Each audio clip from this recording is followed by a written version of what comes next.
up by degrees. And I don't believe that I'm an innocent person, oh no. I don't believe, don't just believe, don't just believe. You got to go lower, lower. Now I'm here to say I'm still undercover far away. I think I've done all my time. Past reflections, thought were mine, saw the seed of destruction every time. Undercover far away, yeah. Had to go low, low, lower. Low, low, lower. Low, low, lower. But I don't believe I'm just a part of the ocean. I don't believe my tail just dropped out by degrees. And I don't believe that I'm an innocent person, oh no. I don't believe, don't just believe, don't just believe. You got to go loose on the list, seem to be losing my grip. I used to have your appetite until I figured it out, the ins and outs with all the bugs that made me down. I used to have your appetite, had to go low, low, lower. Low, low, lower. Low, low, lower. But I don't believe I'm just a part of the ocean. I don't believe my tail just dropped out by degrees. And I don't believe that I'm an innocent person, oh no. I said I don't believe, just don't believe, don't just believe. You got to be free, yeah, to believe. I am gone, I am free to believe. I am gone, I am free to believe. I am gone, I am free to believe. I am gone, I am free to believe. I am gone, I am free to believe.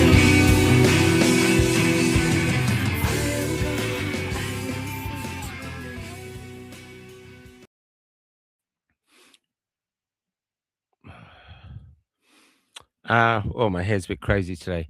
When we're still in the Nullarbor, when we were touring around, we met a lot of incredible people. But one guy we met just had an astonishing story. It was almost so hard to believe. It's just an Aussie artist who had an incredible life. In fact, so many people had trouble believing. Someone threw him in a mental home, which we'll learn about today. So I want to bring him on because I do want to hear his thoughts on AI art and everything else. But just a discussion on the life of this artist and the extraordinary life he's had, and going from there. So his name's Martin Edwards, and here he is. G'day, Martin.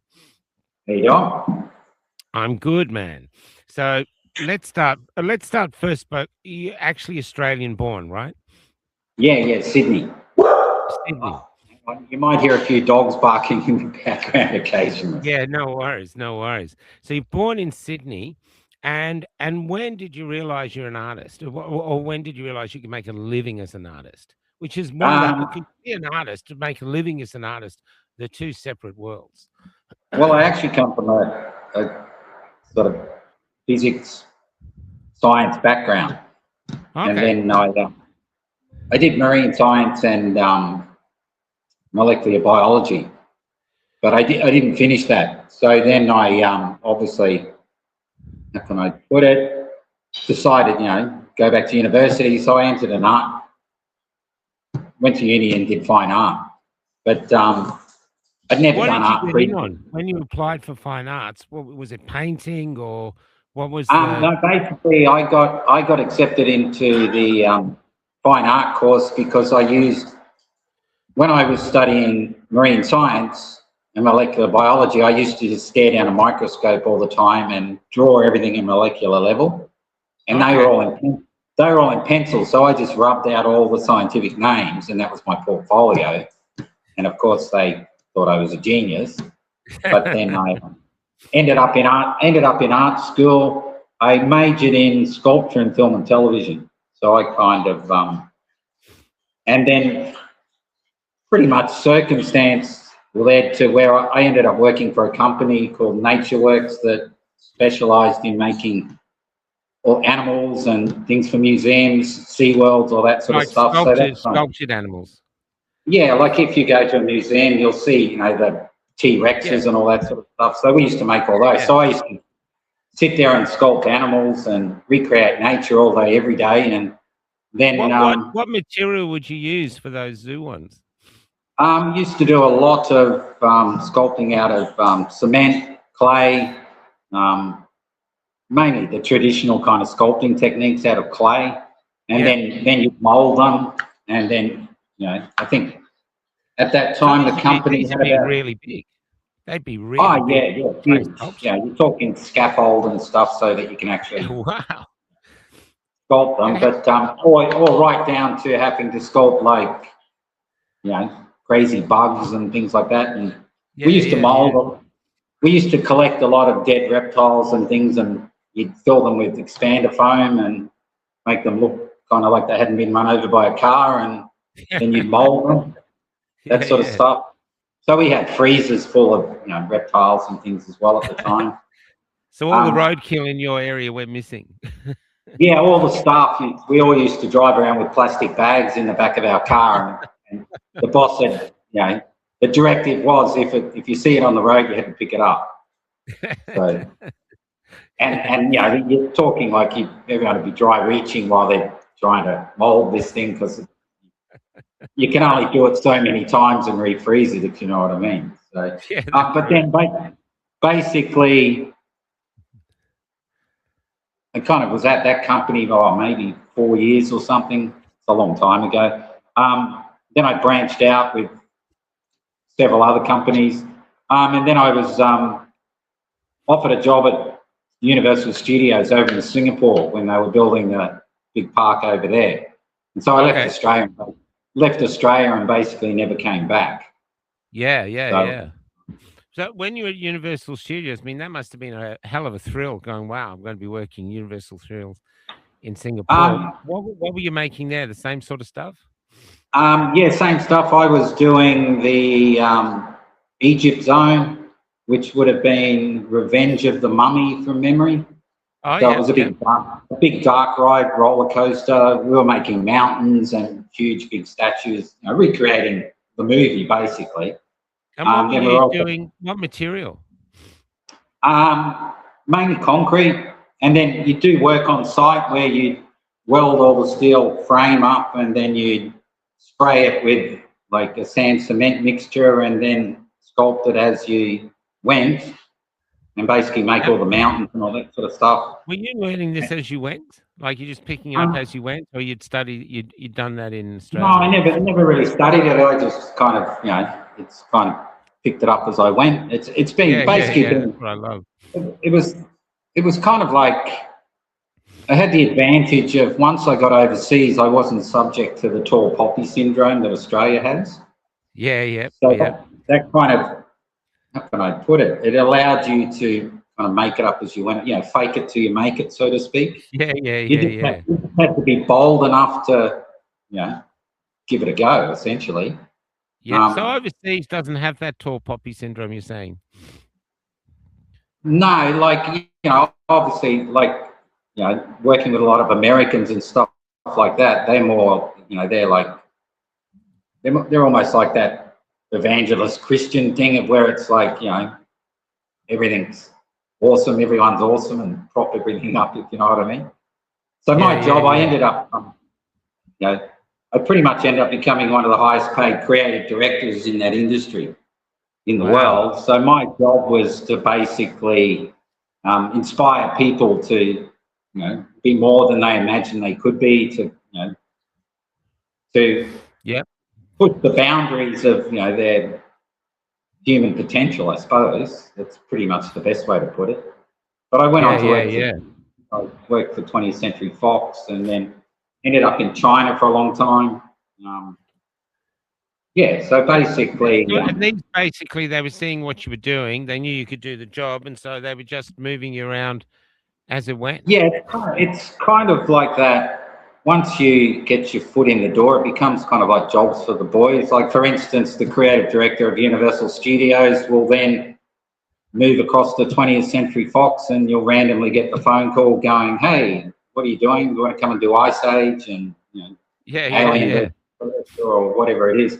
Essentially, it's it's like jobs for the boys. It's one of those things.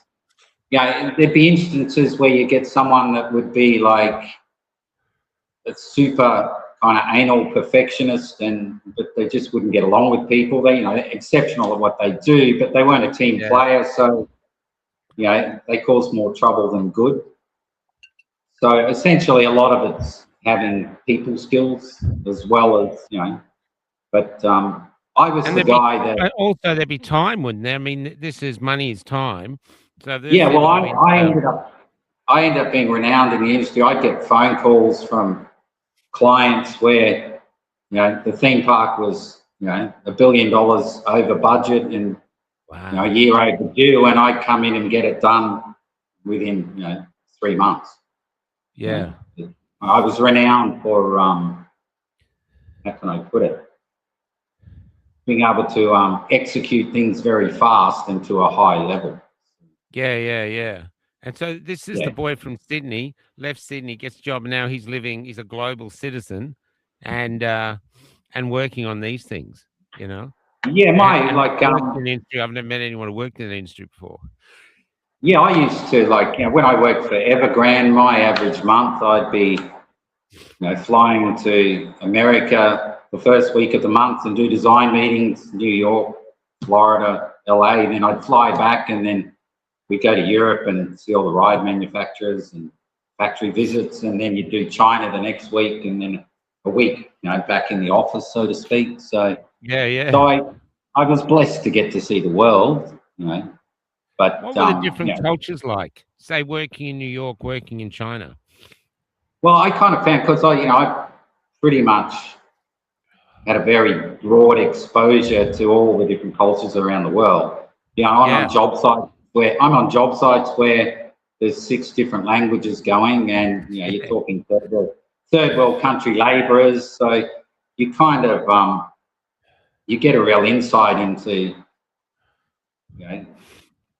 the humanity, I suppose you could say.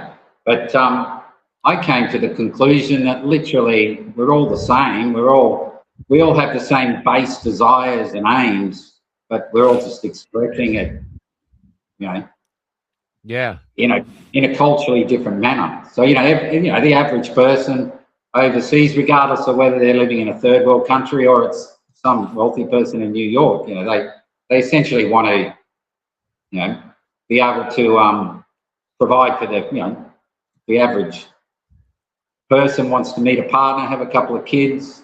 They just want to be able to be left alone and provide for their family and express themselves and have a happy, hassle-free life, I suppose. Yeah. Did you change who you were? If you say you're going to China, how you acted? Like, was there different politics or just political correctness and stuff for different countries? Because you also in the start of the woke era, weren't you? Disney was very woke. That was insanely woke. That was I actually had a bit. Yeah, I actually had because I was a principal at Disney, which is a very high position. But can you explain what that means? Principal? What's that? Can you explain what a principal means to those? Like what that actually means? Well, so basically, at the level of being a principal, it's basically you have a CEO, then you have what would you call it? You'd have CEOs, then you'd have the director level, and below that's a principal. Okay. So kind of like a pyramid. So that's the level where you have responsibility to make decisions without having to go to the top. Okay. Yes. Because we're dealing with budgets and things like that and timelines. So So it's yeah, it was. I was fortunate enough to have some really good mentors. You know, it's I think it's a bit sad that society seems to have lost that connection between the knowledge of people, older people, and the younger people that are Yeah, kind of I understand.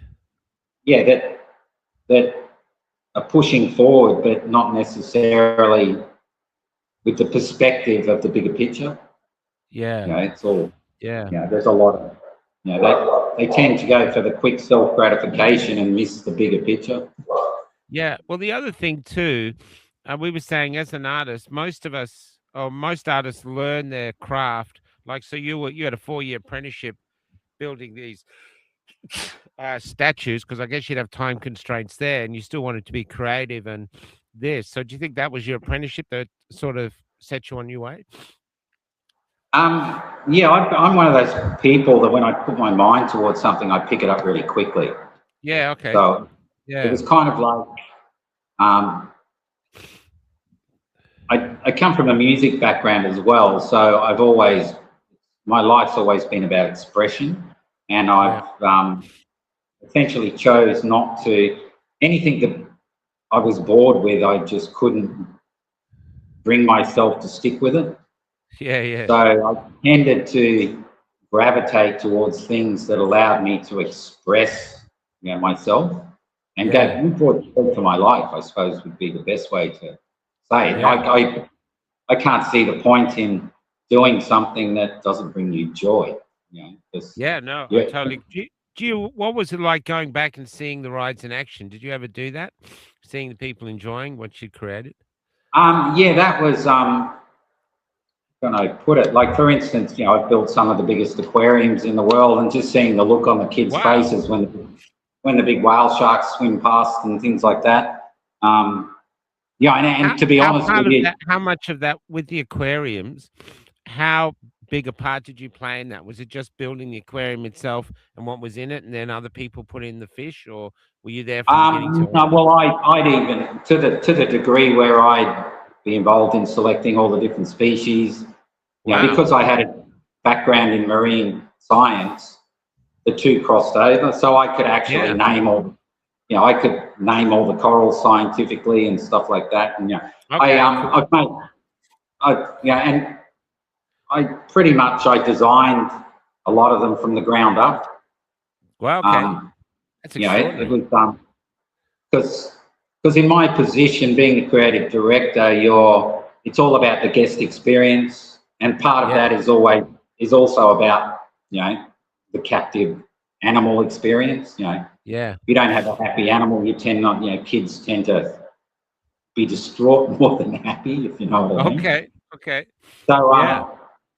I actually, when we went to China, it was interesting because there was a French and Dutch couple that they trained all the animals and things for the dolphin shows, and they Okay. actually, I got to, I had a very close relationship with them, professionally, and they actually completely changed the animal welfare and all that sort of stuff throughout China. Wow. It went from teaching bears to dance by putting them on a hot plate to Oh my God. teaching them to actually, how can I put it? Yeah. Yeah. Perform based on reward instead of torture, so to Yeah. speak. Yeah. There's Yeah, and with that's kind of a bit reflective of society at the moment. It seems to be based on torture instead of Yeah, that's right. I reward. just want to go back to the aquariums for a sec, though, because overseas, they can have different fish that they don't have in Australia, don't they? They can do whale sharks and other things like that. Yeah. Well, Australia just doesn't. Being small, like I worked on Sydney Aquarium, Gold Coast, what would you call it? Shark Bay at SeaWorld. And the budgets are just completely different. So they're not willing to spend $1 million or plus to go and find a whale shark and ship it out and stuff. So Yeah. whereas when we're in China, you can go, you basically travel through Russia and you can get all your belugas and all that sort of stuff. Oh, wow. I Is had there do you have to accommodate in the design how to keep, say, a beluga healthy? Does that have to oh, be part of the absolutely. design as Oh, that's a massive part of it. Like, so, water temperature, like animal, like stimulation, all that sort of stuff. well? There's behind the scenes, there's, most of them actually, say for instance, you have your display aquarium, Yeah. the belugas will actually spend most of their time in a massive, area out the back. So they're not always in this tiny thing, and they get rotated through. Okay, so So they're not they're, always on display. no. So it was, I worked for a company called Chime Long, and he's the equivalent of Walt Disney in China, but he actually has the biggest collection of animals in the world, and Wow. he actually has. It's kind of like an excuse That's me. all right. It's kind of, he has a massive big holding zoo that's just got the most amazing stuff in it. But Incredible. it's almost kind of on the scale of like when you watch Jurassic Park. Yeah. And it's actually so there's way more stuff out the back. It was actually like there was a tunnel through a mountain that you drove through to get to his private holding zoo. So the scale is Off the completely scale hard. when it comes to Yeah, Australia. yeah. It's Australia. Like for instance, that ocean park we made. I think it's close to 10,000 rooms at the end of it in Yeah. accommodation through resort hotels and stuff. You just don't get that in Australia. Yeah. So you're doing this incredible job. And then I had to say, but as far as I remember rightly, COVID comes along, and then you're having issues with that. Is that the way you end up back in Australia? Yeah, basically, I came back to Australia for 3 weeks. Was the plan. I bought another house on the beach up near Fraser Coast, where I currently reside, and the plan was to come back, hang, hang out, deal with some contractors who were going to sort some stuff out in the house, hang out, Yeah. see my parents and whatnot. And then COVID started, and I could never get back out of the country. So That's amazing. So you come back for 3 weeks, and then because of COVID, you can't get back to your actual work.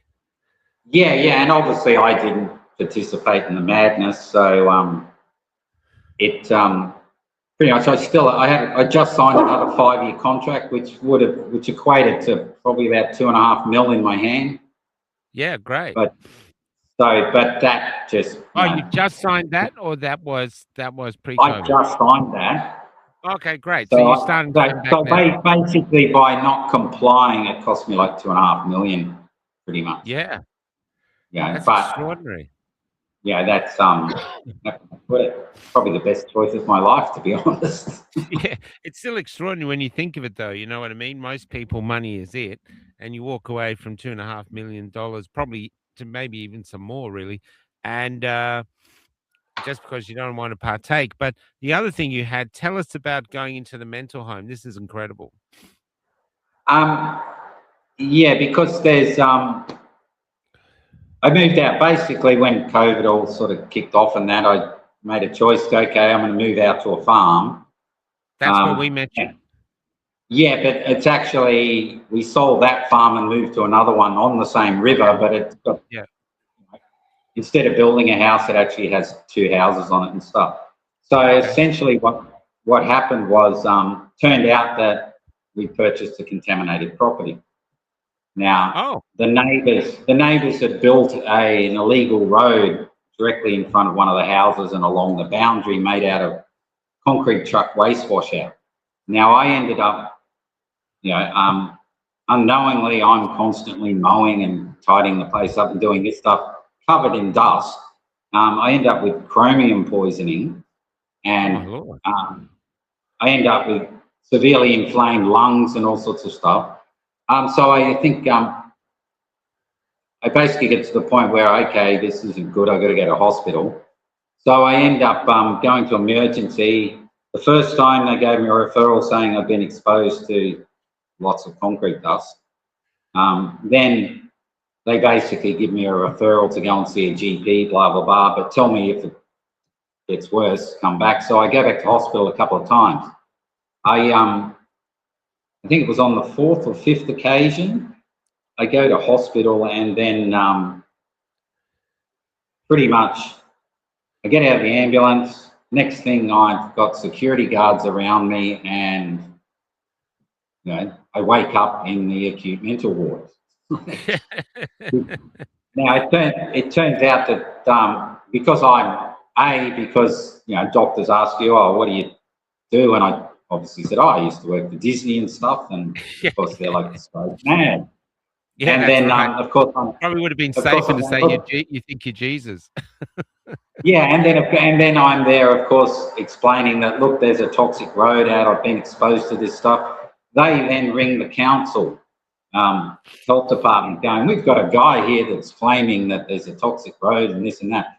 Council then rings back going, he's mad. We checked the road. There's nothing wrong with it. So I get locked up against my will for 8 days in the acute mental ward.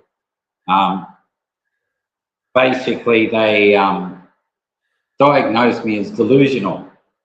Now, lots of people around me in my circle kind of went along with that, and then I'm getting interviewed by these psychiatrists, and suddenly they're bringing up stuff that, like, oh, am I a sovereign citizen?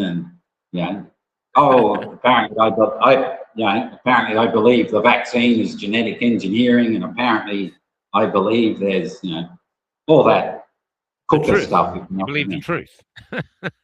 Yeah. So of course, and apparently you think you work for Disney or something. So anyway, it ends up my partner at the time comes in and confirms to them that yes, I did work for Disney, and also explains to them that I've got a bone in my neck that rubs on my main artery and stuff.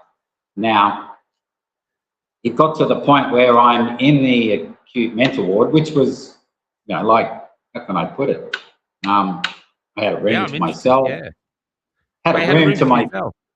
Oh yeah, had a room to myself. But they took my shoes. What else? It's like, took my shoes so I couldn't make myself with my shoelaces or whatever it is, and blah blah blah. They had a chef in there cooking meals and stuff. Now, because of the dust, I kept vomiting, and I had a blocked intestine. Because obviously, if you ingest lots of cement, it lines all your stomach lining. So I'd been crapping blood, severely constipated. So I don't think I'd been to the toilet for 12 days or something, constantly vomiting. My skin felt like I was on fire because the pH of the dust is like 12. Now, instead of testing me for heavy metal poisoning, they test me for drugs and all this sort of stuff. Now, so basically, I'm in the acute mental ward in the common area, and then I become unresponsive. I just drop like a bag of turds. And then, so they rush me into a room, and then they realise that, what do you call it? I've got a prolapsed anus and all this sort of stuff. My blood pressure's like all over the place. They then send me off to get scans, and then for the next 5 days, I'm just on permanent laxatives. And also they do a scan of my lungs, and I've got severe lung inflammation. Yeah. So then they're kind of scratching their head because I'm telling them one thing and the council told them a different thing. Yeah, of course they did, yeah. Yeah, so anyway, it actually got to the point where I think on the last day I'm there, and they're going, oh, you can get out like this. And the whole time they're trying to force me to take these pills, and they actually at one point threatened to hold me down with 4 people if I didn't take their medication. My God. So by the time I got out there, it was like I had pockets full of cocaine or something, because I kept getting the pills out and filling my pockets up. Now, the last interview, they're like going, oh, you know, it must have been good to have worked with all these exceptional people and like all this sort of stuff. And now you're going to go home and you've got a severe dust phobia and all this sort of stuff. And I was bold enough to go, I'm starting to think that, you know, you're sitting on the wrong side of the table. So it's so basically I end up getting out. You know, I look anorexic, whatnot. You know, they refer me because in the previous interview you would have understood that I was refused treatment for my bone rubbing on my neck thing because I didn't talk about jab. that because it's quite unusual, isn't it? This neck thing. Well, I've seen the. Yeah. Okay. Go ahead. Yeah, I'll just finish what happened then. So I leave the acute mental ward. They keep sending me referrals to see a psychiatrist and all these prescriptions for these drugs. So I get back to the house. I then put in a insurance claim for dust ingression on the property. The insurance company sends out hygiene specialist building inspectors to confirm I'm not delusional. I then send all those documents to the acute mental ward. Suddenly I'm not an outpatient anymore and they won't return my calls or say anything. So then I'm like, you know, wow, that was an interesting 8 days. Like, absolutely. And then because of I had, in the previous interview I had with you, we went into what happened. I have these elongated styloid bones. I had one cut out in China, which was rubbing on my main artery and nerve stem. Yeah, that's right. And then I was supposed to get that, you know, I was engaged with, you know, brilliant doctors in China, and had I got back to China, they were going to cut the other side out. Okay. But in Australia, because I didn't take the jab and that, you know, it was like, you know, you're on your own. You're on your own. Good luck. Even though this thing could kill you. This thing is, if it went too far, it could actually kill you or even paralyze you. Oh, yeah, it can actually. In some cases, it can actually, from rubbing on your artery, lacerate it, and then you bleed out. You know? Yeah. And yeah, it's a pretty, but so that was raised when I was in the acute mental ward, and they gave me a referral as an outpatient to the surgical department at the hospital. So I then go to the appointment, and then the surgeon guy's like, "What are you here for?" And I'm like, "Well, you know, your hospital told me to come and see you because of this." And then because all my medical records had psychotic delusional on it, he then writes the referral to the radiologist going, claims had an operation in China,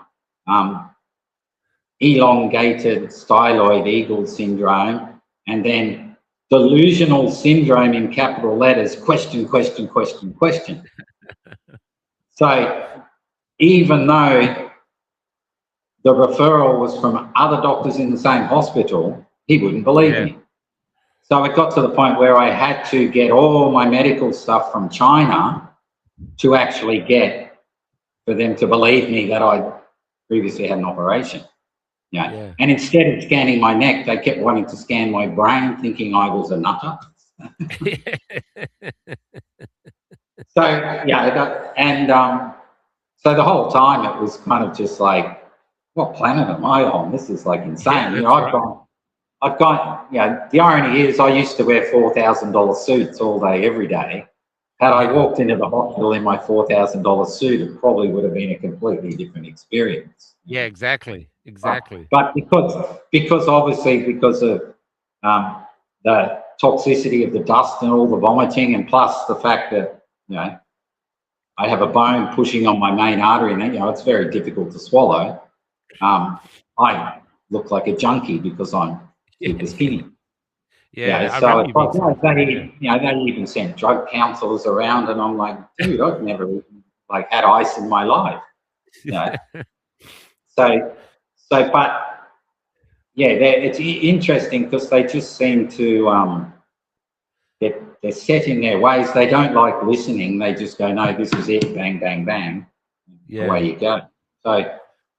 So after getting the scan, they basically, that confirmed that I'm an alien. I do have these big bone pushing on my main artery and my nerve stem. And yeah, I black out sometimes if I turn my head up to the left. Wow. Yeah, I think we kind of touched on a lot of that. So they Yeah. put me on a medication that switches all my nerve system off, and then put me on blood thinners because obviously to try That and sounds like bizarre medication because you think maybe your nerve endings might be a bit useful. yeah. Well, you know, how can I put it? Certainly, how can I put it? Prevents one from stimulating oneself in certain ways. How did it feel like being on it? Did you feel like numb when you're on that? Where Um, you no, not really. It kind of, you feel a bit. It gives you brain fog, and how can I put it? Like literally, you can get lighter, and you can't feel yourself burning yourself. But it's really nasty stuff.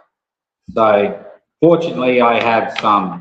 I can still communicate with the Chinese doctors, so I actually trust them more than the Australian doctors. yeah. So they actually going, oh, that stuff's evil, this and that, blah blah blah. So I ended up down in Brisbane to the ENT specialist. So I finally get an appointment because the wait lists are insane.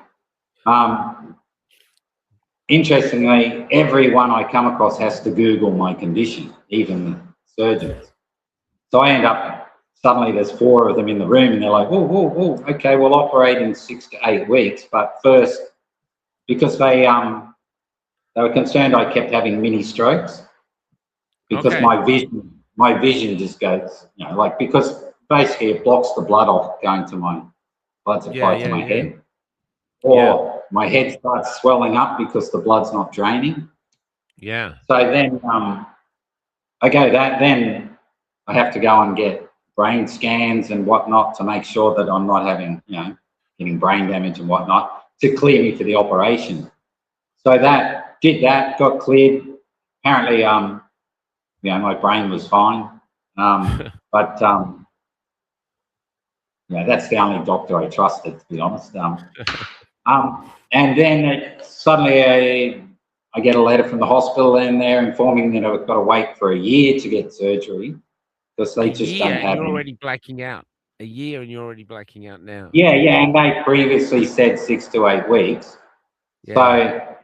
So I get another letter, and this, you got to realise that, it's kind of the wait list just to get the MRI for my brain was 2 months.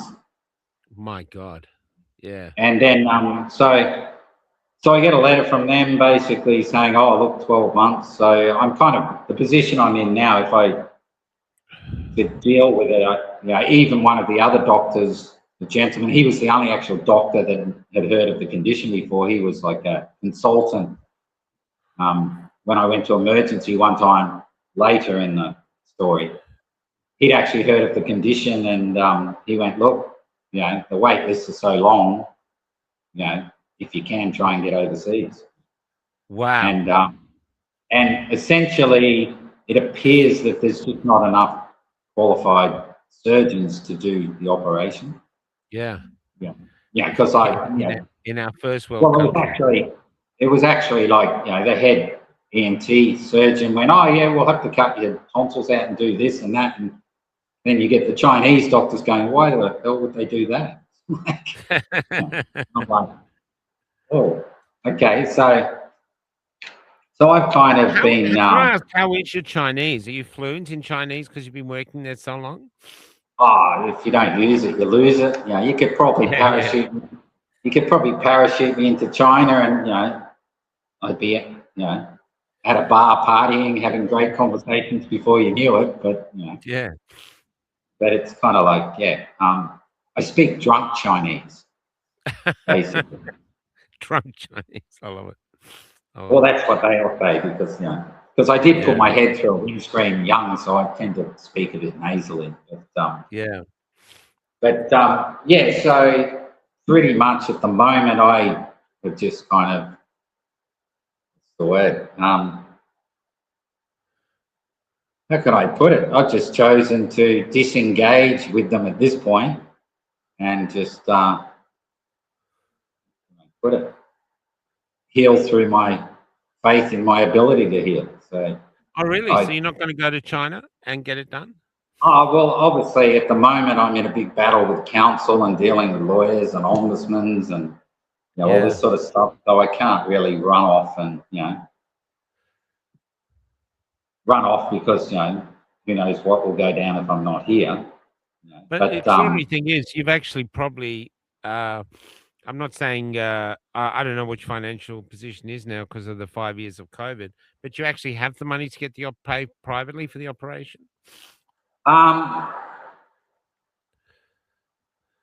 could I put it? It would be putting me in a tricky position. Okay. Yeah, if I did. But the difference is, I think it'd be about 40 grand here. Yeah. And over there, I'd be up for about, probably with the ticket and everything, 4 grand, including the operation. The operation's probably $800. Yeah. And it's actually. Can we go another way? So you're born in Sydney, you start working in Sydney, and you've gone around the world. Now you're back in Australia, kept basically imprisoned here because you wouldn't partake. What is the difference in the Australia you left to the Australia you arrived back at? It's now more communist than China. Wow. I feel on that. Well, for instance, in China, as long as you don't do anything violent or that, you pretty much can do what you want. You know what I mean? It's like, whereas, I came back to Australia and suddenly there's all these signs: don't walk on the grass, no loitering more than 5 people, none of this, that. China, you can walk down the street with a beer in your hand. You can go to the supermarket and grab a 6-pack out of the fridge while you're doing your shopping and walk around having a beer, as long as you pay for it on the way out. Pretty much there's very little violence in China because the consequences are severe. Yes. Whereas here, like we see in Melbourne and that, well, some young guys what they're doing and they're back out on the street. You know what I mean? So it's kind of like. Yeah, one of the Machete Boys, I think they gave him a trip to the Gold Coast to try get him back into society and having fun. And now he's like back China and he's doing all this same crime again. So, and what I'm really aware of is what everyone is being exposed through the media is completely contradictory to what I've experienced when I've been traveling to these places. And I lived in China for 11 years. Wow. So I pretty much, I was, the owner's representative for China's richest man. So I pretty much got around and, so, how can I put it? It's, I feel like an alien when I'm in Australia. It's just, like there's an underlying tenseness. It's like, the difference is too, in China, people probably can deal with the concept of struggle. Yeah. They're probably a bit more resilient, if you understand what I mean. Yeah. Whereas here, it's like, the term the lucky country. So everyone's asleep at the wheel. Yeah, I get it.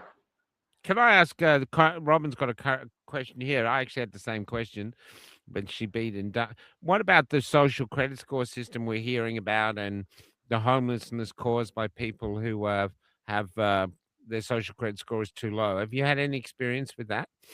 No, I think there was a pilot program in Shenzhen, but that was more a case of, they've got AI or that sort of stuff, but that's more a case of if you jaywalk, money comes out of your WeChat account. Yeah, you know what I mean? Again, I haven't been there for a long while, but obviously, how can I put it? I have a lot of, I'm a hermit in Australia. I don't have a social circle, but I can speak to people very high up in China, and what? They're all, there's obviously there's definitely a consequence to AI being implemented there as far as employment. Yes. So it's a very competitive job marketplace. And of course, they're in situations where, factory owners have gone from 2,000 employees to 200 because they've engaged in, AI controlled robotic production line. Yeah. Well, that's happening worldwide now. It's happening in America too. There's stats coming out of all Microsoft, all the big companies just getting rid of hundreds of thousands of people. So this is something we're facing globally. When I used to sit in the boardroom with when I worked for Evergrande, at the time he was China's richest man. So I was in the, what would you call it, the real estate and tourism group. And then they also own some of the biggest pharmaceutical companies and manufacturing in China. They also owned robotics, electric car companies. So I'd actually get to sit in on the full day big board meeting because, and I was the only foreigner working for Evergrande. So I'd actually get to sit directly looking at the chairman 50 metres away at the other end of the boardroom table. And they were openly, this would have been prior to COVID, they were openly talking about AI, robotics, nanotech as the investment path moving forward.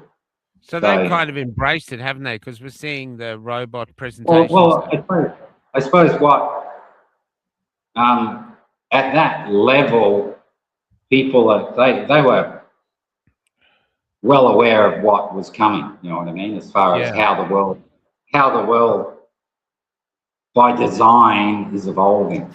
So it's not like it's suddenly, it's like it's like all the medical technology and the drugs they make and whatnot. It's not like they make it and it's there the next day. This is stuff that they've had for a very long time, but they just need to create a marketplace. Yeah. So would AI affect your work as you go in? Do you think AI will be affecting the work that you used to do I used to run design. I used to run design studios with 1,000 people. Right down from I think I'd have a couple of hundred architects, a couple of hundred engineers. I'd have concept artists. I'd have CAD people. I'd have a team of sculptors that would make 1 to 25 models, and then we digitally scan them, and then we could upscale them. You know what I mean? Okay. So you're talking about. I could literally now probably do that with a team of 25 people in AI. Yeah. Simply you can literally go make me a building that replicates ancient Egypt based around this floor plan. That conveys this, give me a lighting design that conveys this and that. So for someone like me as a creative director, it's kind of like AI would be a tool. Yes. Because I was the guy leaning over the shoulders and pointing at the screen going, no, make it do this, make it do this. Now, I'd be doing the same thing if I was, AI becomes my paintbrush. Well, you could be doing it on your iPad now on the plane, Yeah, essentially. So all the, I was dealing with all the biggest design firms in the world, out of New York and LA and all through Europe. And I assume that their industry would be suffering. It's taken away that human element in a sense. And I think for me, it's probably going to result in less choice and more replication because AI is only basing on what it's got access to. Whereas as a human, you have access to stuff that hasn't been thought of. So essentially, it's like it's not original. It's just a great replicator. Like for instance, I can clearly remember we in a sci-fi zone. We were making a dark ride which travels through an environment, and the concept we came up was with a spaceship came from outer space and landed on Earth, and it was the intergalactic zoo. So, Okay. so we had to come up with all these Wow. creatures. So we're like, we didn't just go, let's put the head of a horse with a this and a that, because everyone's going to go, oh, you've just combined a horse and a dolphin and a this. Yeah, So, yeah. so we had to actually, like, how can I put it, reach out into the galaxy and use our imagination. So, Yeah. so that is a part of the human experience that is kind of being compromised. Yeah. That Yeah. it's almost like AI to me is contained in a box. It's like, and it's literally a mirrored box. Well, our consciousness, because of programming, is contained within a mirrored box, which is our reality. Yeah. So they're our perceivable parameters. So AI can't actually like do anything outside parameters that have already existed.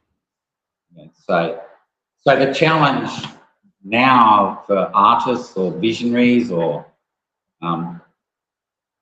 even scientists is to actually go beyond what already exists. So to Because push otherwise, the boundaries, really, to be yeah, original. otherwise it's all just mimicry. Yeah. You can get AI to write a song, but it just takes bits from everywhere, Yeah. I know combines that. them, but then, people may not even be able to distinguish between it. It's perfect. It's too perfect. The best hit songs, the mistakes are what make them. That's the Yeah. emotion. That's the how can I put it? The energy and the movement behind, the drummer being just slightly behind, or the difference between each hit, and all that sort of stuff. Yeah. It's like the difference between like an AI dance performance and someone that's doing things beyond what are comprehensible, physically. Yeah. Whereas Yeah. AI can make the body do anything, literally. But so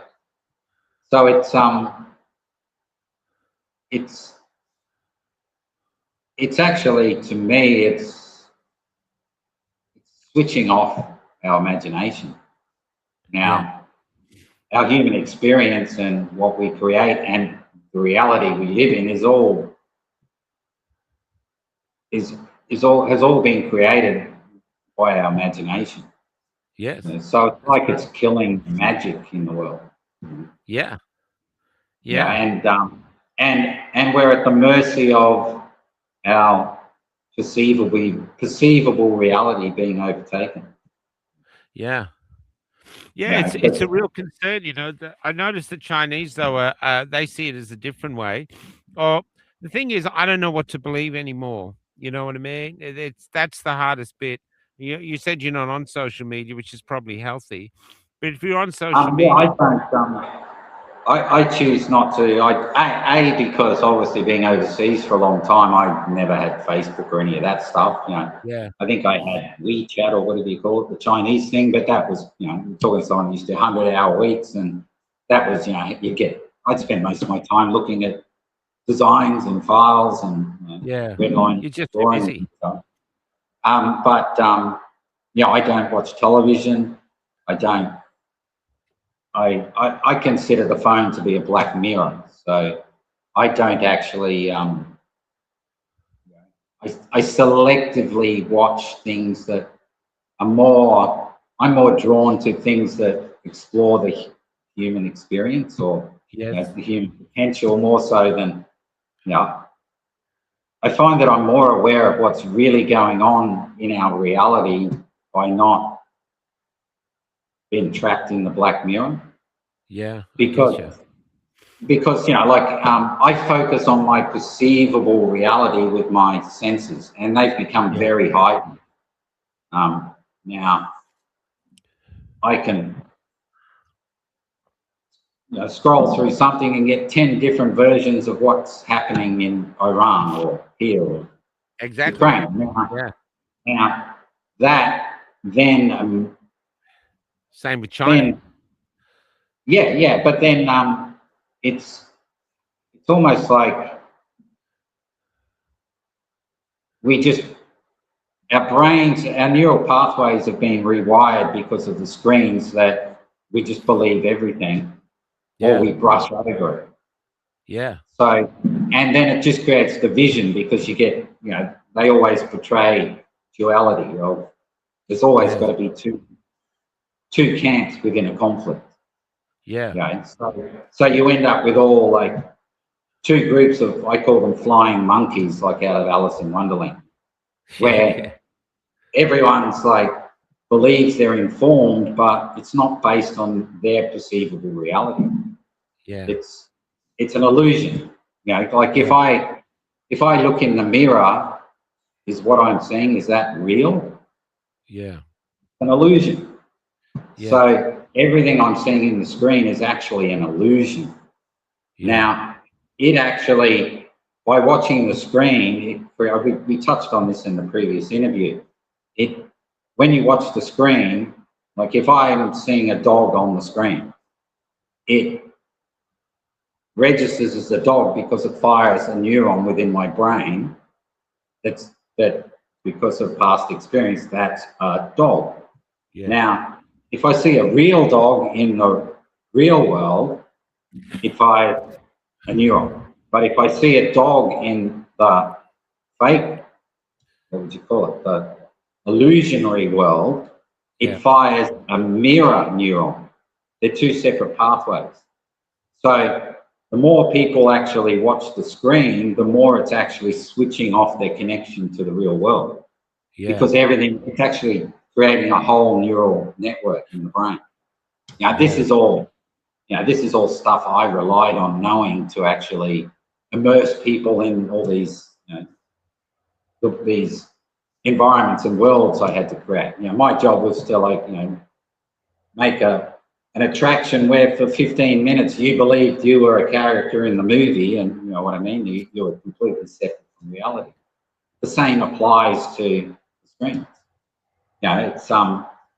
It gives you an emotional response, and that emotional response continues to, it's almost, it continues to map your neural pathway.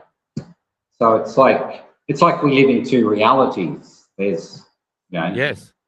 And it's becoming very obvious because like we know that you can be standing next to someone in the street and their perception of the world is completely opposite to your perception, yet you're standing next to each other.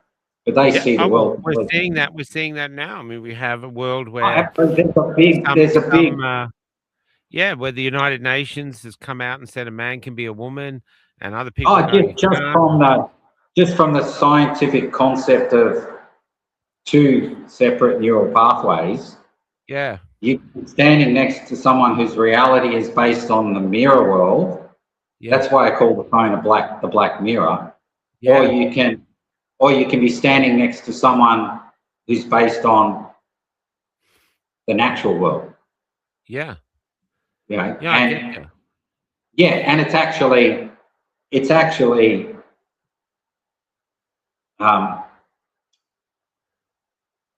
not just a psychological condition, it's actually physical.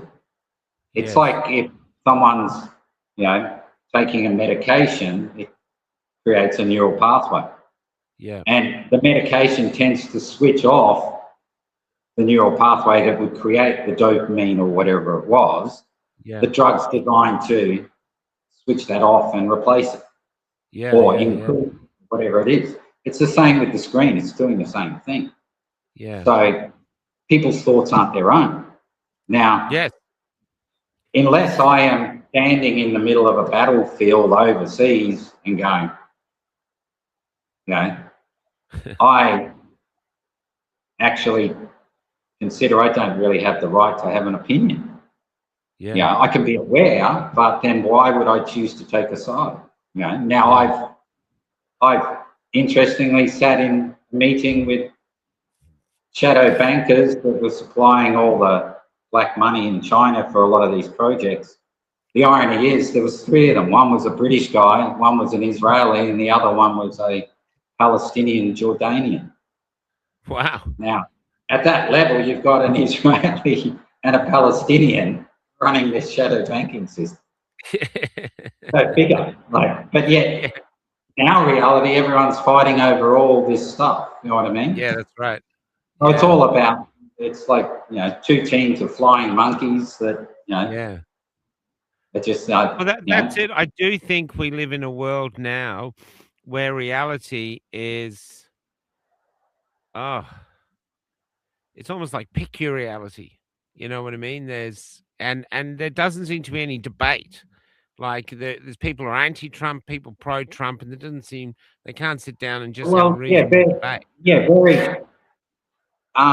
And again, I think you'll find the people that are middle ground are the ones that are choosing not to participate in the delusion. Yeah. Now, Yeah.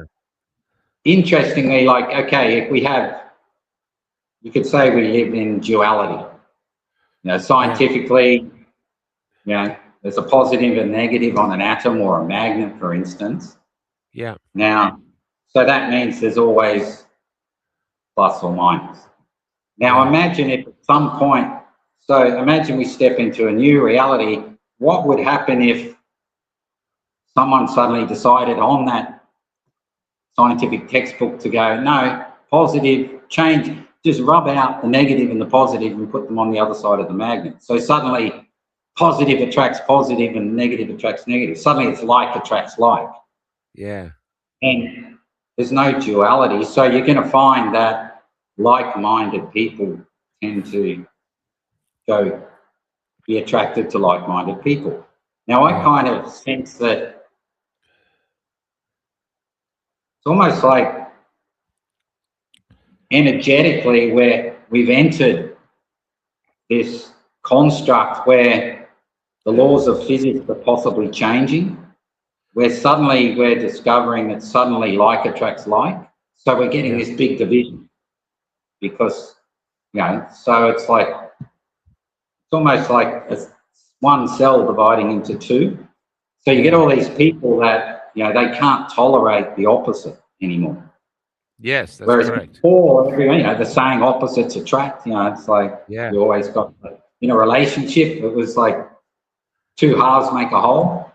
Well, that's what we found we've been doing a single show, and one of the issues we don't want to be discriminatory, but one of the issues we have is, like, especially the women come on and they don't want vaccinated men.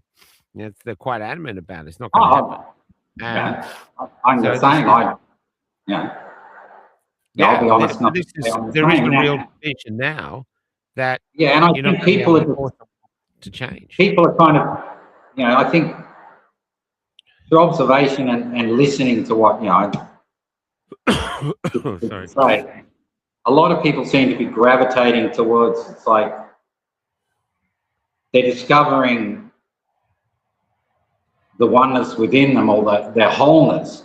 And a lot of people seem to come to the realization now, which I've 2 seconds, Mark. No, hi, Robin. No, he got stuck here because of COVID. He couldn't leave the country because he was on jab. Sorry, Martin. Go ahead. Yeah. So essentially, I'm kind of sensing that a lot of people are now within a relationship. They're not looking for someone to support them or to fill in the gaps. They're looking for someone that expands them, the potential in them, not like going, okay, well, you're good at this and you're good at that, so I don't have to worry about it.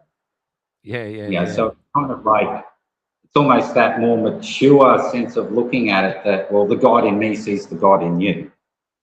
Yeah. Instead of the sinner in me sees the sinner in you, and, like, you know what I mean?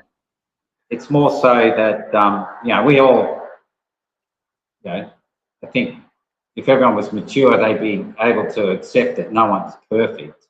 You know, no one's innocent. You know what I mean? No. But through the media, everyone's, you know, we think, oh, all these people are perfect and stars. So it's like this, it's like searching for the unobtainable or something. Yeah. I still think there's a magic to it. I was, Kel and I just met at a gathering and just hit it off straight away, almost immediately. Well, immediately, really. And it was, But I sense that you're not on a mission to change her, and she's not on a mission to change you. no, we've had, it's different well, I'm 60 in a couple of weeks, I think, or a week or so, I can't remember. And what I find when you're at our age now, both of us, or people our age, we've had different relationships. We've learned from them, and also we found ourselves. And you don't really. There's not only so much of yourself you're willing to compromise and change, because it's Mm. taken you 5 decades to find yourself.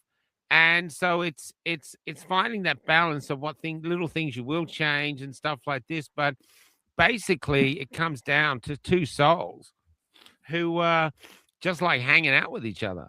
And that's what we often think. We're in the bus.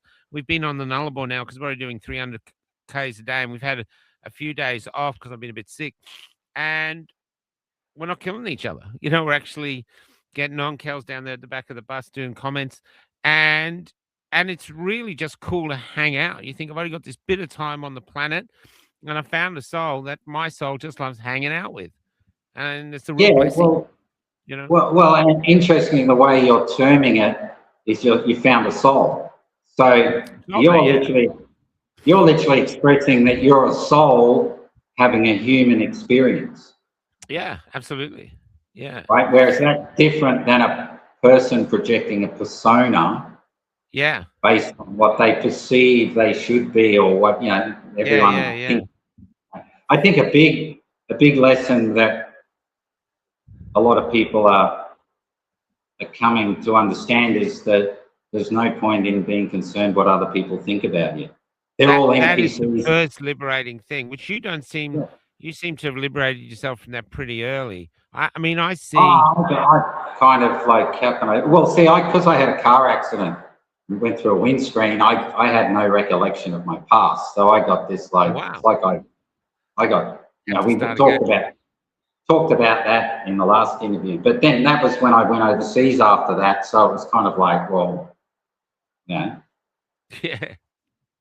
Who am I? Oh, you still. I'll give you a story. This is really interesting. Years ago, when I first came to Melbourne, I worked in nursing homes because it's easy work to get, and I really liked the old people. But there was the hairdressers that would come around, and I used to do lots of nursing homes as an agency because you just work when you want to. And these hairdressers would come around and give all the women the same haircut, these tight curls, permed curls. And I asked them once. I said, why do they all have the same haircut? And she just said, peer pressure. They don't want to look different. And this was in their 90s. And I thought, for fuck's sake, you're in your 90s. You still give a shit what the person dying in the next bed thinks about you. And there'd be other women who would have different haircuts, but they were rare. And I just think this is a really interesting thing. You see it on the road with a lot of the grey nomads. They have the same four-wheel drive, exactly same caravans. You know what I mean? And they literally look alike. And I think they get a bit scared that if they turn up with the wrong caravan or it's too old, people will be going, oh, well, who are they? Who gives a shit? Well, essentially, my job was to operate on the frontiers of imagination. Yeah, so, I know, I love it. So I'd be like, one of my common things I'd say to design firms is like, I don't want yesterday's attraction, tomorrow's. That's right. It's like, because it'd be like, I'd know that it was something that got rejected when they were presenting it in Saudi Arabia, and they'd be trying to flog it to the Chinese, and I'm like, yeah. Where's my $10 million worth of design? That's like, what? Yeah. Because interestingly, for me, I'm like, because I've been my journey's been through insane levels of pain, to the point where, because I had no access to medication, obviously after getting out of One Flew Over the Cuckoo's Nest, And we actually got moved out of the house.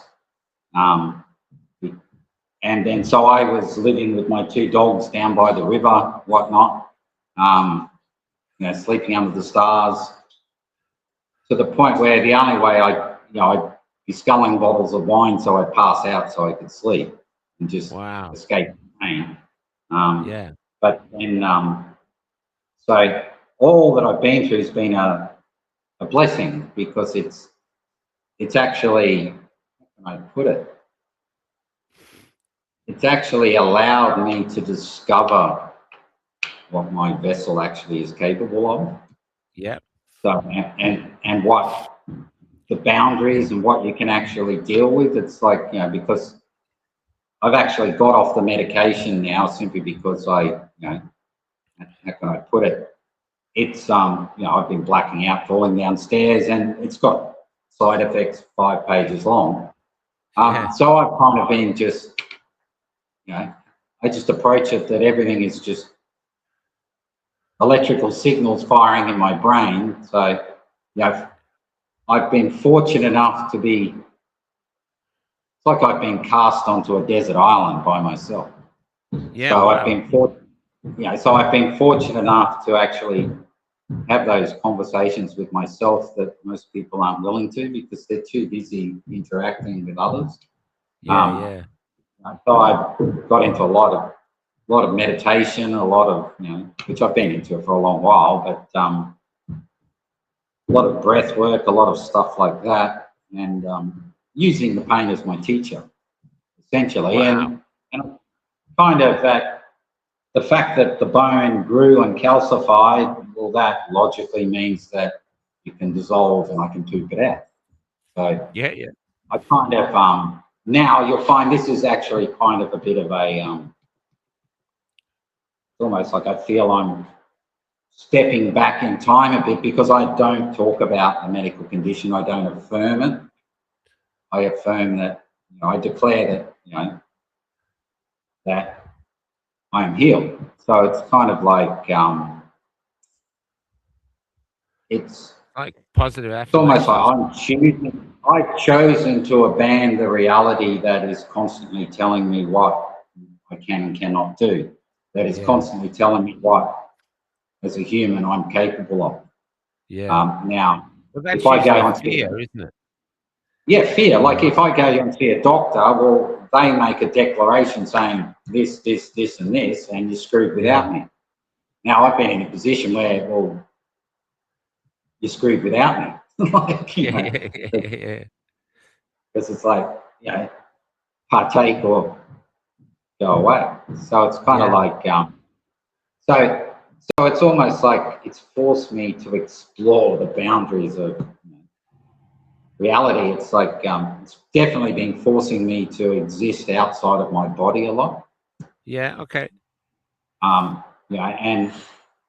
there, again, too, because I also, like from the other interview, I have a condition where I hear light and see sound. So I see auras and stuff all over everything all the time.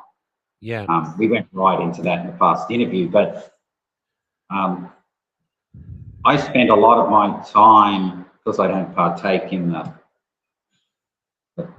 Black Mirror, I spend a lot of my time interacting with nature. So I'm well aware of when there's a solar flare, for instance, because all the animals around me are, if anyone was paying attention, all the insects are singing a different song. Wow. The auras around everything are getting much more intense. Everything's coming to life. There's so much beauty around us, but no one's paying attention. And it's I have a saying about that, Martin. Some people come up to me, I've heard it over the years, and they go, "Oh, this is hell." I mean, this earth. But it's a hell of it. If this is hell, then someone's used heaven to paint it, because I actually find it beautiful. Yeah, well, it's kind of like it's a hell of our own making, essentially. I have the attitude of like you could say that, I've kind of gone through that stage of, wow, I died and no one turned up to my funeral. And then it's like, okay, well, for some reason, I'm still here. And Yeah. so if I've been dumped in hell, it's time to renovate. Yeah, that's right. That's right. It's That's like, right. Yeah, it's interesting, isn't it? but this place is, Places are interesting for that. from my Yeah. perspective of my career, it's like, well, whoever's in charge of this shit needs to get fired. Like, Yeah. it's like, so yeah, but it's I'm, like, I'll be the first to admit, to the average person, I'm pretty out there. So, Yeah. but Oh, you are, man. I'm, That's no doubt. I'm in I a mean, you're very actually happy, calm comfortable today. place. When I first met you, you're actually calm today. When I first met you, you were speaking at a faster rate with all these extraordinary things. It was like, whoa, Yeah, but how can I put it? That would be because I've disconnected from chaos and I've found that center within me. Yeah, and Yeah. that's through necessity. Yeah. Because Yeah. otherwise, I do have my in case of emergency break glass pills. Yeah. But you gotta understand. There's a time where like all I want to do is jump in front of the truck. Yeah, I bet with the pain's, yeah.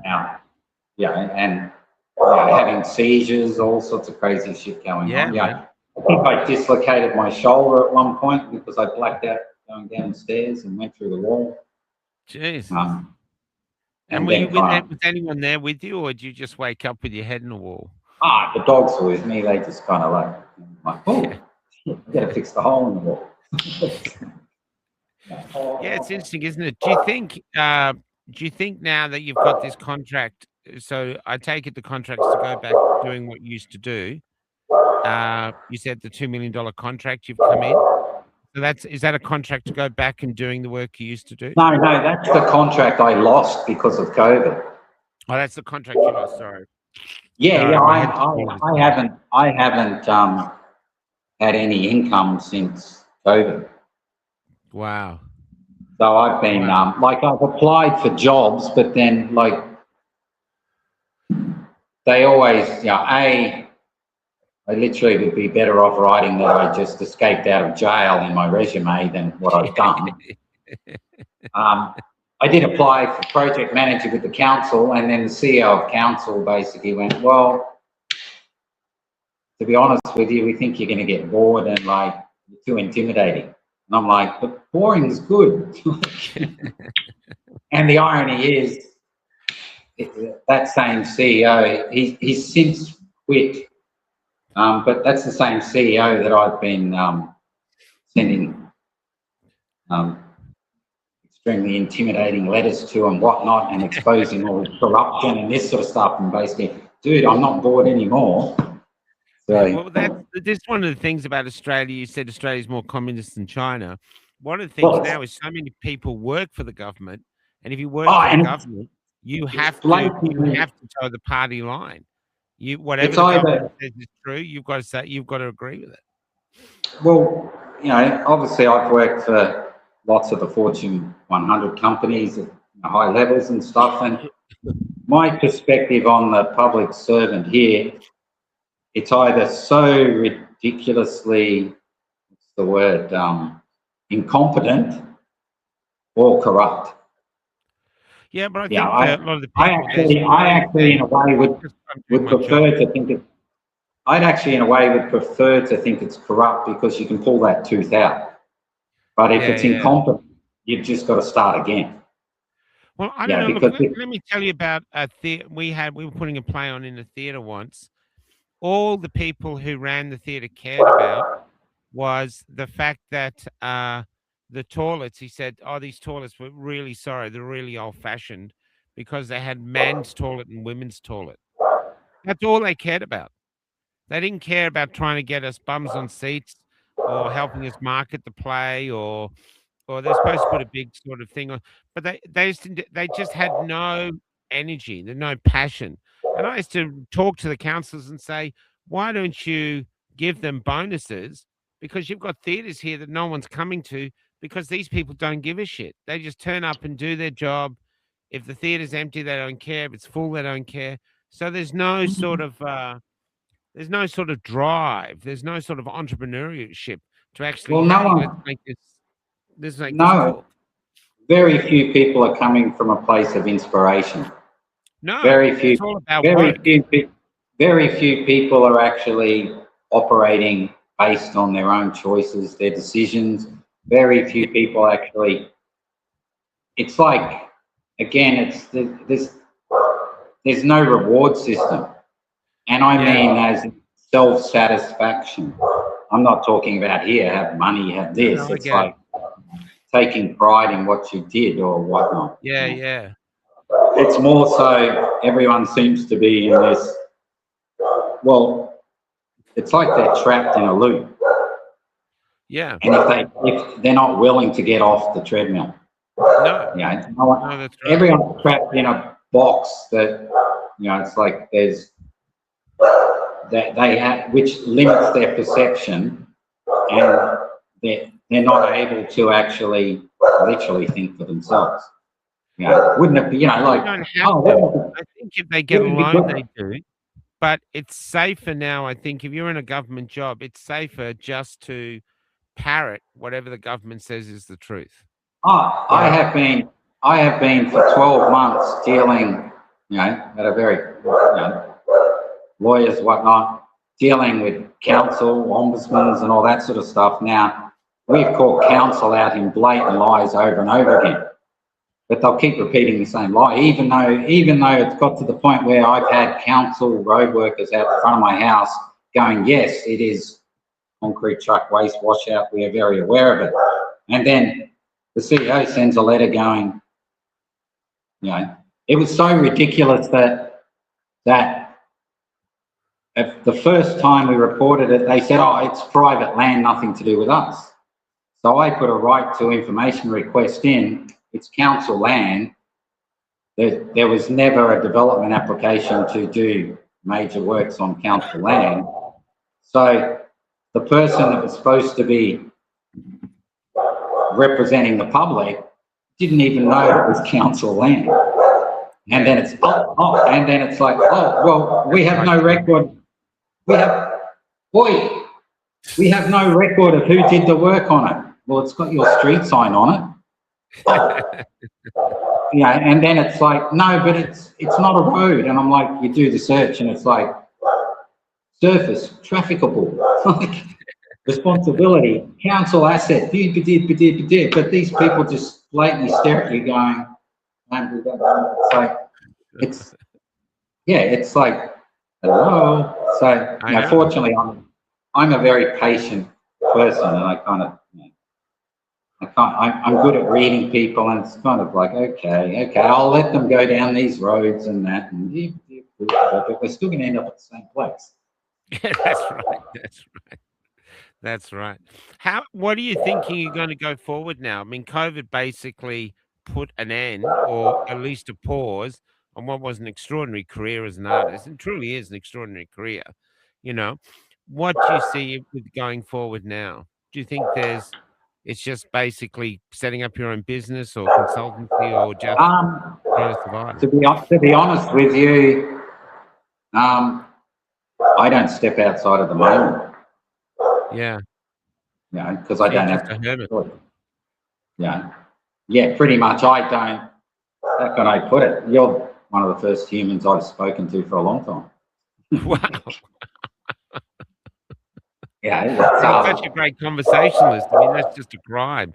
Although maybe that's not wanted out here. it's like again, because I see crazy auras and stuff. I find it difficult to be in public. I've got super highly sensitive senses and whatnot. It's like, Have you always seen the auras, or has it just come on as you got oh older? yeah, the whole time. It's Yeah. kind of a condition I had, but because again, if you refer back to the other interview, I was right into remote viewing and all that sort of stuff. Yeah. But For a can you long tell while, anything about a person through their aura? If you meet someone, I can do you tell get how a healthy sense? they are. How what? Wealthy? Healthy. Oh, healthy. What's Yeah. a healthy aura? Um, it's more like how can I put it? More rainbowy like. Okay. So it's kind of Like a vibrant. spectrum.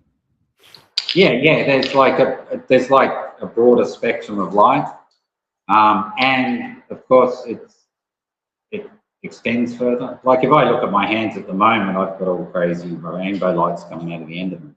Yeah, I have met people that claim this too. This is not the first Yeah, time I've it's like heard. again, it's like you know, how can I put it? There was definitely things I didn't say when I was in the cuckoo Yeah, nest. yeah. Yeah, yeah, yeah, yeah, that's right. Hey, doctor, you got a rainbow aura. Although he might have liked that. Yeah, yeah, yeah. But yeah, yeah. But there was it was actually again a blessing to actually get the experience of being in that environment because I met some Yeah, amazing characters. Yeah, yeah, I bet you did. yeah. Yeah, There was some geniuses in there. I bet. A lot of Yeah, people, and it appeared that the doctors.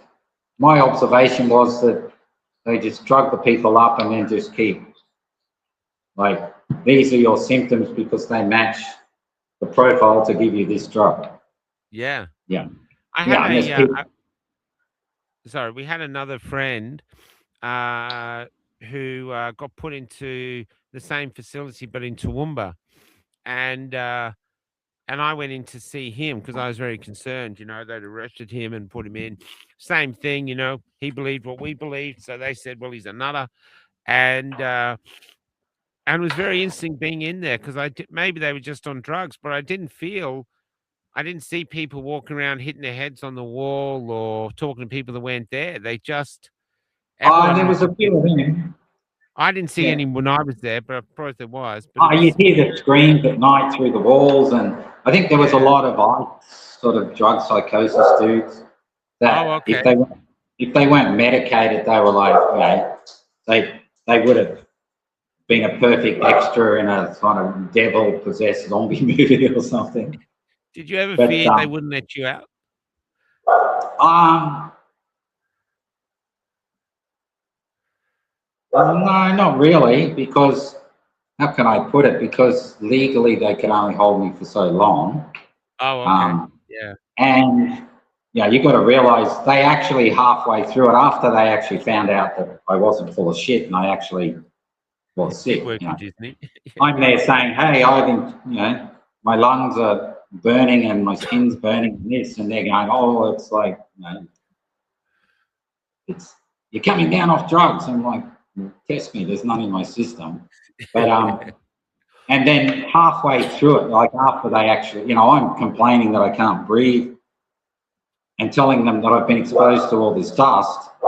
They're going, you're crazy, but they then tell me I've got a lung condition. You're giving me like Ventolins, and then it's like, my intestines are all clogged up. Oh, it's all in your head. And, then they're putting me on laxatives.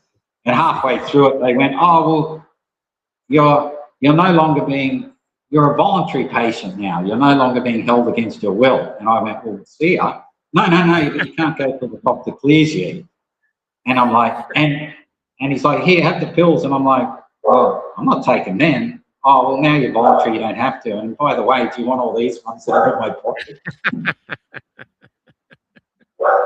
And then I'm like, basically, they did actually say at one point towards the end, oh, we can put you in another, down in general, but we don't have any beds. You'll probably be on a stretcher in the thing, or you can stay in the room. And I'm like, sweet. Yeah. So again, I just spent most of my time, meditating, Yeah. Yeah. sort of thing. So, yeah, that was kind of interesting. But they have really good food, Again, they're all lovely people as far as the staff and that, but Yeah. I found that too. they're just as delusional as the people they were claiming were delusional. Yeah. It's the system. I mean, when I was in hospital with my heart attack, they were all beautiful, but they Yeah. didn't see what we saw. One nurse did say, Well, "Oh, we did have a lot of myocarditis patients here," but sorry she about looked that. vague with it. Like it didn't set off any warning signs. She just looked slightly confused by it. You know. Well, I think they're in a situation where they've just got to go along with it, and they don't have the capacity to actually, even if they actually sense something's wrong, they have the attitude, well, what can I do about it?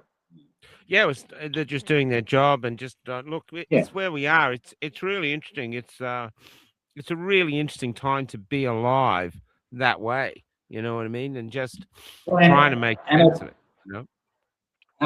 and it's like it's a spell. Like at the top, they know Yeah, what they're doing. They know how to control the masses. They know how to keep everyone in a state of anxiety, a state of yeah. fear, division.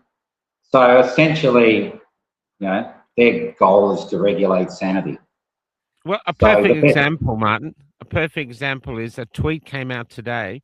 I might read it out, and it's basically on MSN, and they're talking about there's a 70% rise in. I'll see if I can find it. It's so she's saying there's a 71% rise in bowel cancer, breast cancer is up 50%, and ovarian cancer 30%.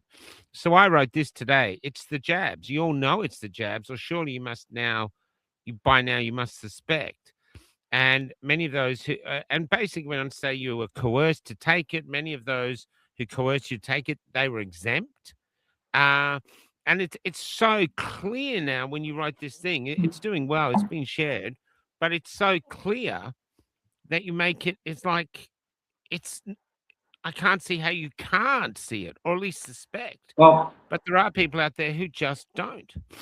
when I was in emergency prior to being locked up, I think I was laying in the hallway just where they bring all the people in out of the ambulances, and Yeah, yeah, I was there probably about 4 hours with two big security guards next to me, so I couldn't run away. yeah.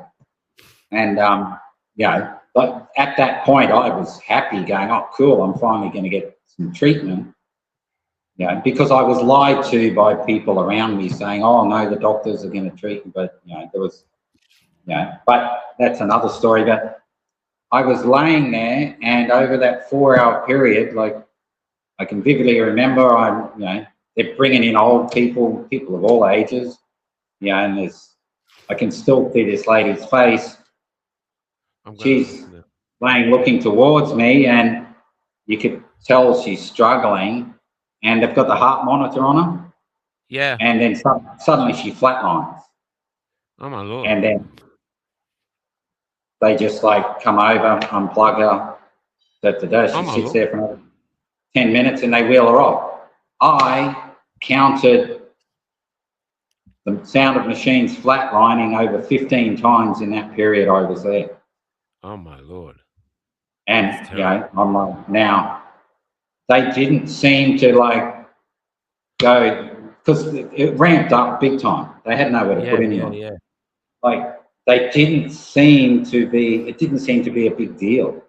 The No. way they reacted, it wasn't like, oh, CPR and all this and that. Admittedly, a lot of them were like, had a few innings, Yeah. and but there was, I can remember one gentleman that probably looked in his 40s, and his heart stopped at some point. I don't Oh, know my Lord. whether they got it going or not again, but so that was kind of, and I'm like, obviously being aware of what Yeah, yeah, yeah. outside our perception of reality differing from Yeah. theirs. I'm like, oh shit. Yeah. I'm like, Yeah. oh, I gotta get out of here, gotta get out of here. I got a But question here. What does Martin think about why the no jabbers stood their ground? What was it? Is it that we have in common? Just your thoughts of what you think it is. As I think I mentioned, if my memory serves me well, think of it like there's a secret society so secret you don't even know you're a part of it. Yeah, that's right. That's right. That's Right? right. We are Now, the secret society. yeah. Now, I actually think it comes down to those that, again, I'll refer to neural pathways. Perhaps, it's almost like almost like there was enough neural capacity for those individuals that said no to actually affirm their position. Yeah. Yeah, where it's still, because the fear didn't kick in, so those neural pathways weren't flying. Whereas the people that were like, every bone in their body's probably telling them not to take it, but then instead of having the courage or go, well, over my dead body, then it would trigger their fear attached to, physical possessions or, Yeah. I think it's what this one says. Terry here, Common Sense Society, and Peg's Place, Common Sense. I do feel that there is an element of common sense to this. I mean, for you to do your job around the world designing these aquariums and everything, even though you're on the edge of having original thought, you're also having oh, it's bloody cold. Having the common sense, because these things actually have to physically work. You know what I mean? They have, so it's a mixture of both. It's original thought. You can do all these crazy characters, but there still is practical sense. Has to be done in on time. Has to be safe for the people coming to visit it. If you're doing aquariums, has to be safe for the animals. So there's common sense, and that does seem to be what joins us. Not even the jabbed or unjabbed now, but people who are looking at the world and go, that just doesn't make any fucking sense. Well, I'm someone that obviously, has, I'm literally, my job is to see the world and be aware of what's not meant to be there.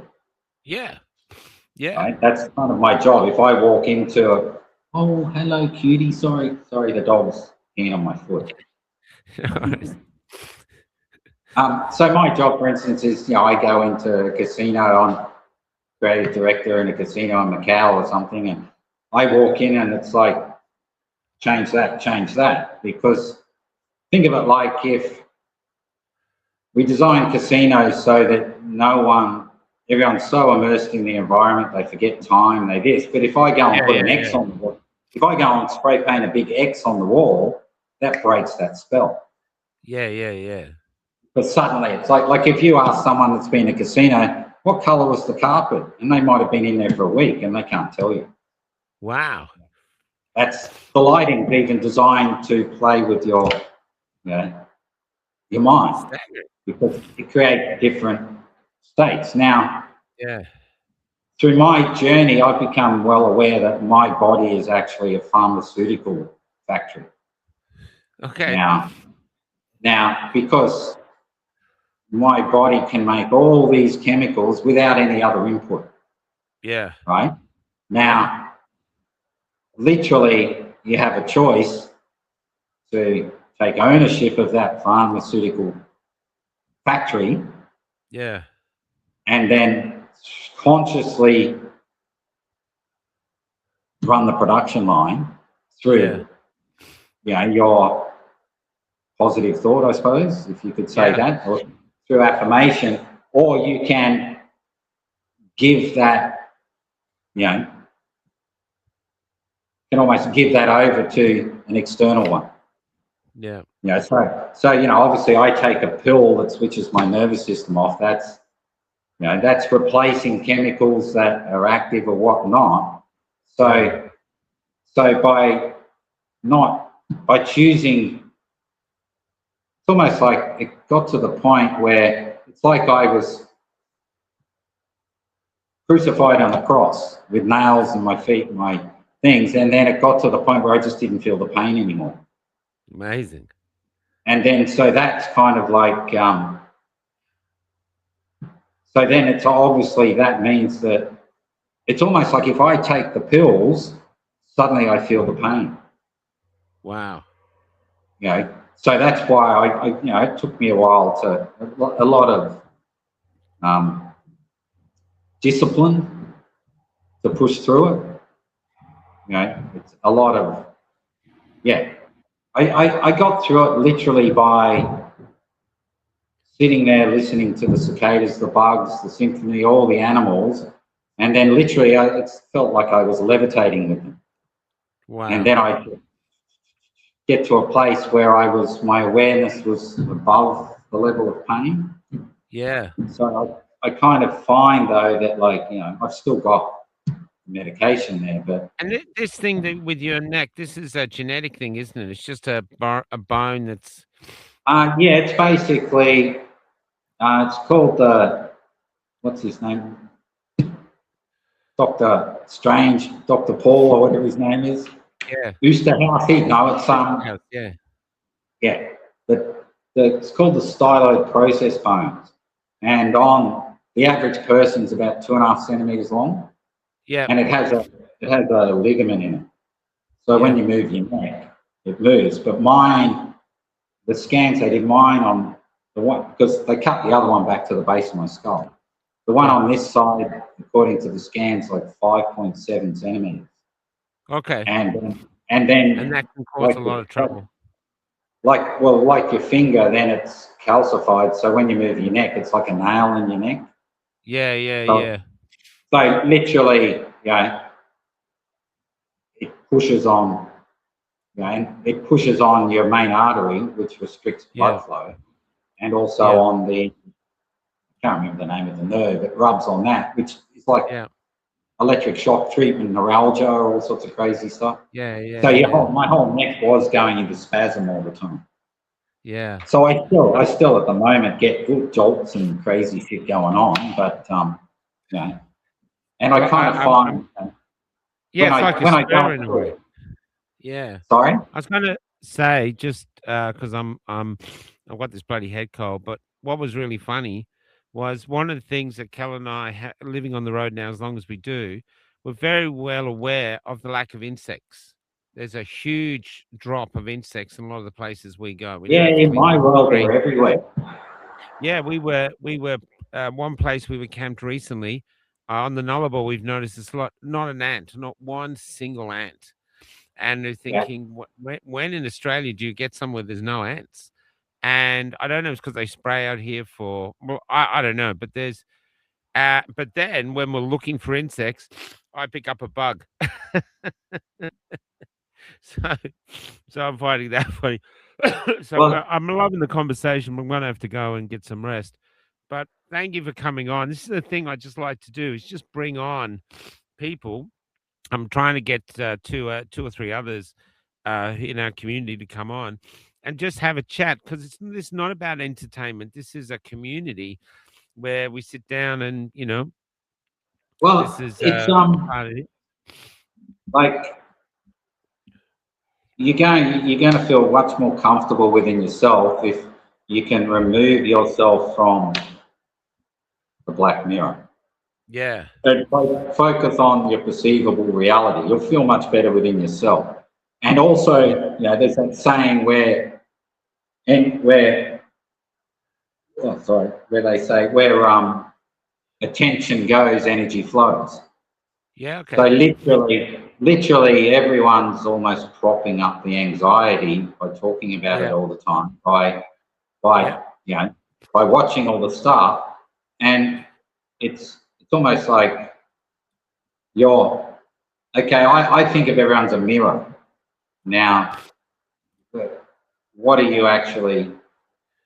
What are other people seeing in you? Are they just seeing a black mirror because you're just projecting out all this, yeah, the illusion that, because it's like, think of it like once you see the magician's trick, you can never be tricked again. yeah. That's right.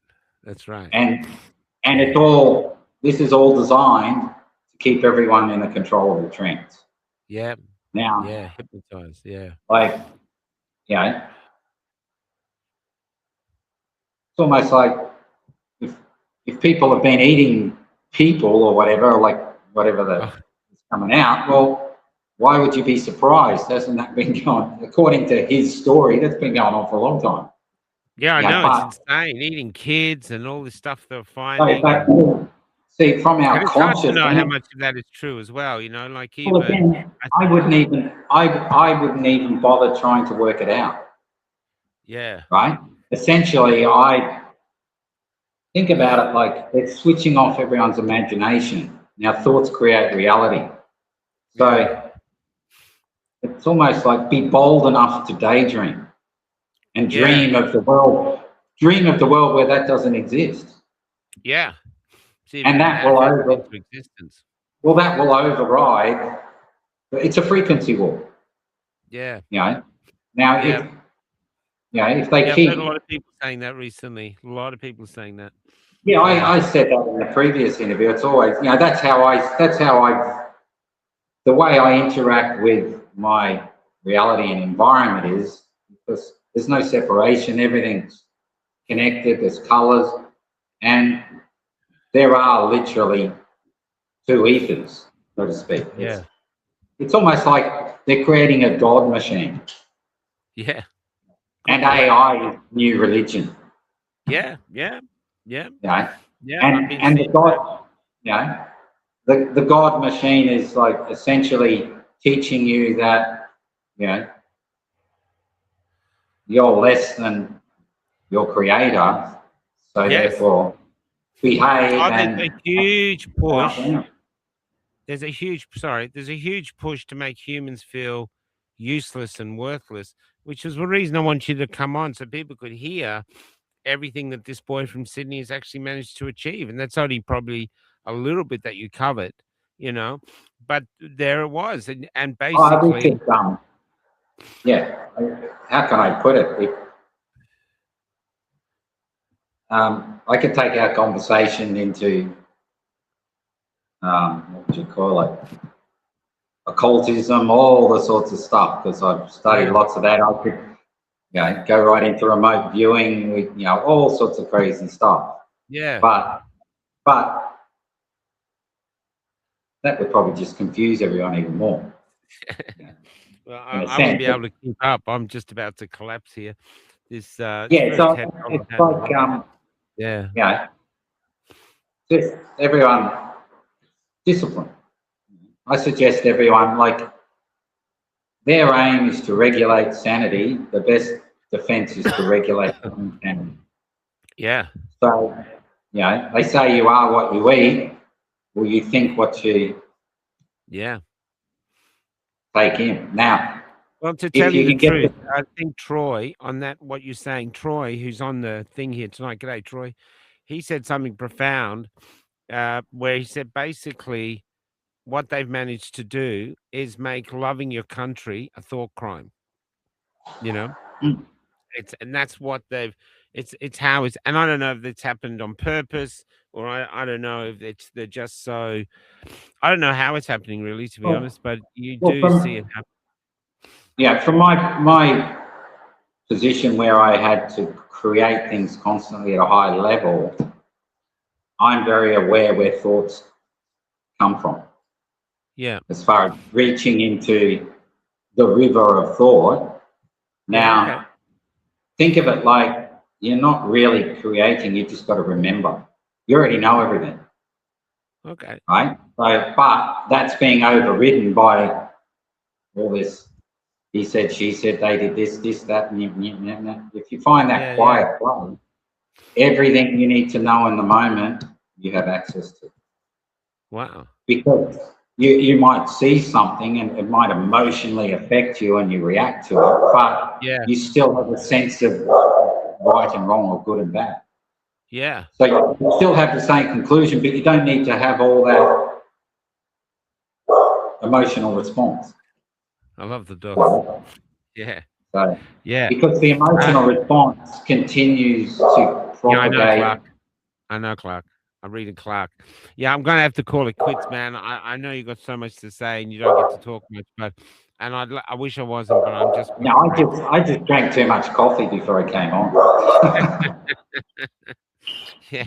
Well, I'm on pseudoephedrine or something. Anyway, so Well, but it's been great having you on, man. And look, remote viewing is really interesting. There's people wanting to talk about that. So maybe it's some other time get on and talk about what that is, because reality is changing. Everything's up for grabs, you know. Well, how can I put it? It's not like I've got anyone else to talk to. Yeah, the dogs are complaining because I'm not talking to them. Okay, we're going to go out with your second song. What's this second song about?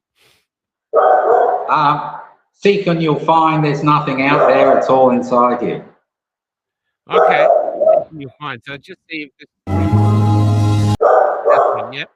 Okay. We'll go out with that. Seek if you'll find. And Yeah, it's yeah, on the first bit of it. if anybody wants to have conversations with Martin, maybe just get in touch with us and we'll send you through to his email if you want to have another conversation with Martin. He could do with the chats and do with the talk. And listen to that dog. Yeah, yeah. Hey, Clark. Oh yeah, man, I'm fading. Oi. Take care, Martin. Yeah, they just Thanks for haven't eaten coming anyone for a while. I'm glad you came out of the mental ward. I'm glad they let you out. Yeah. That would have been an interesting adventure, man. Interesting adventure. All right, I'm going to go see if I can get better. Okay, I'll see you guys on Wednesday, and we'll talking about West Papua, I think. So I'll see you guys then. Martin, travel safe, and I hope something comes good with your neck. Oh, there's the dog. G'day, buddy. What's the dog's name? That one's Spirit, and the other one's Nola. G'day, Spirit. This one likes eating kangaroos. Oh. All right, Yeah. all right. Take care. See everybody. Sorry I'm sick. She